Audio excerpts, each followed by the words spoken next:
Rising seas could affect 3 times more people by 2050 than previously thought, according to new research, threatening to all but erase some of the world's great coastal cities. The authors of a paper published Tuesday developed a more accurate way of calculating land elevation based on satellite readings, a standard way of estimating the effects of sea level rise over large areas, and found that the previous numbers were far too optimistic. The new research shows that some 150 million people are now living on land that will be below the high tide line by mid-century. Southern Vietnam could all but disappear. More than 20 million people in Vietnam, almost 1/4 of the population, live on land that will be inundated.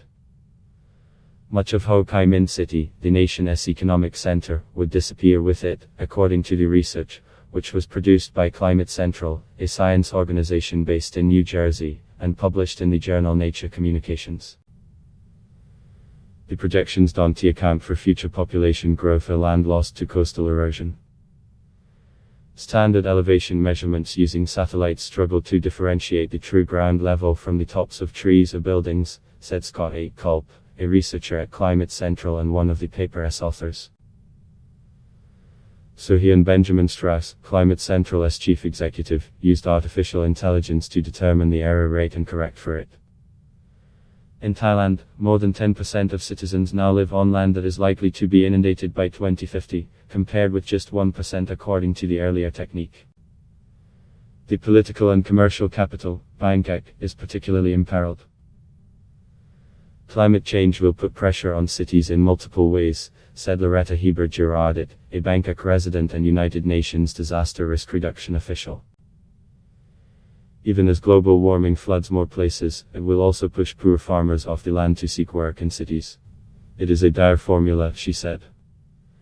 In Shanghai, one of Asia's most important economic engines, water threatens to consume the heart of the city and many other cities around it. The findings don't have to spell the end of those areas. The new data shows that 110 million people already live in places that are below the high tide line, which Strauss attributes to protective measures like seawalls and other barriers.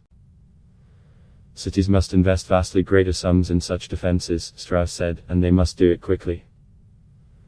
But even if that investment happens, defensive measures can go only so far. Strauss offered the example of New Orleans, a city below sea level that was devastated in 2005 when its extensive levees and other protections failed during Hurricane Katrina. How deep a bowl do we want to live in? He asked. The new projections suggest that much of Mumbai, India's financial capital and one of the largest cities in the world, is at risk of being wiped out. Built on what was once a series of islands, the city's historic downtown core is particularly vulnerable.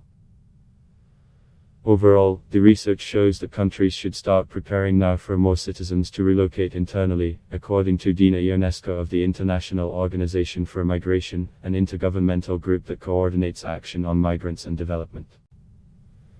We've been trying to ring the alarm bells, Ionesco said.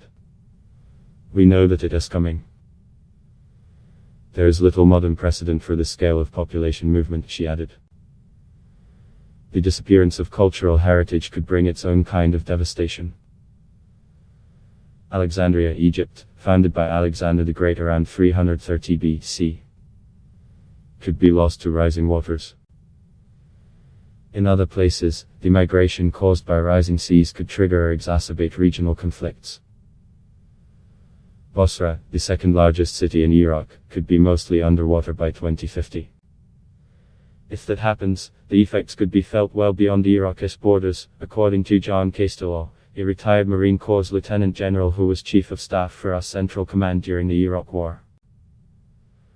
Further loss of land to rising waters there threatens to drive further social and political instability in the region, which could reignite armed conflict and increase the likelihood of terrorism, said Castello, who is now on the advisory board of the Center for Climate and Security, a research and advocacy group in Washington. It is a humanitarian, security and possibly military problem too.